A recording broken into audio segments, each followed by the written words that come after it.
যে বক্তব্য দিয়েছেন তার থেকে আমরা এক চুল পরিমাণ এখন পর্যন্ত আপনার সাথে কথা বলা পর্যন্ত পিছপা হইনি। স্বাধীন বাংলা নিউজে আপনাদেরকে আরেকবার স্বাগত। আপনাকে আপনাকে আপনাকে আপনাকে অনেক ধন্যবাদ। আমি প্রথমেই যে বিষয়টি আপনার সঙ্গে জানতে চাইবো যে আপনাদের সঙ্গে জামায়াতে ইসলামী রাজনৈতিক সমঝোতা, রাজনৈতিক ঐক্য, নির্বাচনী ঐক্য যখন দৃশ্যমান হতে চলেছে, তখন জামায়াতে ইসলামী নিয়ে আপনার 4-5 বছর আগের বক্তব্য সোশ্যাল মাধ্যমে বা ফেসবুকে বিশেষ করে ছড়িয়ে পড়েছে, যেখানে এমনও বক্তব্য আছে ইসলাম ধ্বংস করতে জামায়াতই যথেষ্ট, ক্ষমতায় এলে জামায়াত তাদের আকীদা চাপিয়ে দিতে পারে। এ নিয়েও আপনারা বিভিন্ন সময় আশঙ্কা প্রকাশ করেছেন। আমি দেখেই বলছি যে আপনি বলছেন, কোট করছি, তিন জিনিস অর্থাৎ শিবির, বেয়াদব, তিন জিনিসের নাম শিবির, বেয়াদব, বেআমল এবং উশৃঙ্খল। এই তিন জিনিসের সমন্বয়ে শিবির হয়। এখন সমঝোতার সাথে আপনারা এই ধরনের পুরনো বক্তব্যগুলিকে প্রত্যাহার করে নেবেন? আসলে জামায়াতে ইসলামের সাথে আপনাদের রাজনীতিটা কোন সুতায় গাঁথা হচ্ছে? যারা মুফতি সৈয়দ ফজলুল করিম। আলহামদুলিল্লাহ, মানুষের ধন্যবাদ, শুকরিয়া জ্ঞাপন করছি।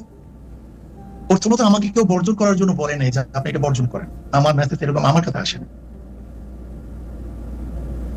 তারপরে যে প্রশ্ন করেছেন যে আমাদের বক্তব্য জামাতের ব্যাপারে, সেই ব্যাপারে এখন আমরা কি অবস্থানে আছি না প্রত্যাখ্যান করছি, রোজাত করছি? দেখেন, জামাতও আমাদের ব্যাপারে অনেক বক্তব্য দিয়েছে। আহলে দেওবন্দের ব্যাপারে, আহলুস সুন্নাত ওয়াল জামাতের ব্যাপারে জামাতের অনেক বক্তব্য আছে। তাসাউফের ব্যাপারে জামাতের বক্তব্য আছে। জামাত সেই বক্তব্য থেকে এক তিল পরিমাণ পিছপা হয়নি। আর আমরাও বিগত দিনে যে বক্তব্য দিয়েছি এবং আমাদের মুরব্বীরা যে বক্তব্য দিয়েছেন তার থেকে আমরা এক চুল পরিমাণ এখন পর্যন্ত আপনার সাথে কথা বলা পর্যন্ত পিছপা হয়নি।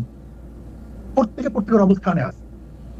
এখন প্রশ্ন করতে পারেন এই অবস্থানে থেকে আপনারা তাদের সাথে বক্তব্য কিভাবে দিচ্ছেন, এক স্টেট আসছেন কিভাবে? প্রশ্ন এখানে। আমি এটার উদাহরণ দিতে চাই। যেমন আমেরিকা ইরানের ব্যাপারে যে সিদ্ধান্ত নিয়েছে, সেই সিদ্ধান্ত থেকে আমেরিকা কোনো অবস্থায় পিছপা হয়নি। আবার ইরান আমেরিকার ব্যাপারে যে বড় শয়তান বলেছে, সেখান থেকেও কিন্তু ইরান কোনো অবস্থাতেই রোজাত করেনি, তার বক্তব্য প্রত্যাহার করেনি। কিন্তু তারপর কোন এক কারণে কিন্তু তাদের মধ্যে একটা সমঝোতা হয়েছে, যুদ্ধ বিরতি চুক্তি হয়েছে। ঠিক আমরাও মনে করি প্রত্যেকের অবস্থানে থেকে কোন এক বিষয়ের উপরে আমরা ঐক্যমত হতে পারি। ওকে, ধরে নেন আমরা 28 তারিখে যে সম্মেলন করেছি, সেখানে হিন্দু আসছে, বৌদ্ধ আসছে, খ্রিস্টান আসছে। তার মানে এই নয় যে খ্রিস্টান, বৌদ্ধ, হিন্দুরা তাদের আদর্শ বিসর্জন দিয়ে ইসলাম কবুল করে আমাদের মাঝে আসছে। ব্যাপারটা এরকম না। রাইট। বরং যে বিষয়ের উপরে ঐক্যমত, সেই বিষয়ের উপরে তারা ঐক্যমত পোষণ করার জন্য এসেছে। ওকে, ঠিক আমরাও মনে করি জামাত আমাদের ব্যাপারে যে আকীদা বা বিশ্বাস রাখে, যে বক্তব্য তাদের আছে, আমরাও জামাতের ব্যাপারে যে বক্তব্য দিয়েছে এবং যে আকীদা বিশ্বাস রাখি, সে প্রত্যেকের অবস্থানে আছে।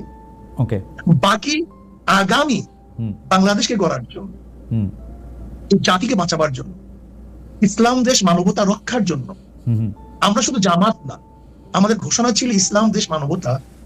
এই মূল 3 ভিত্তিতে যদি বামপন্থীরাও কেউ জোট করে, অ্যালায়েন্স করে, নির্বাচনের সমঝোতা করে, আমরা তাদের সাথে করতে রাজি। ওকে।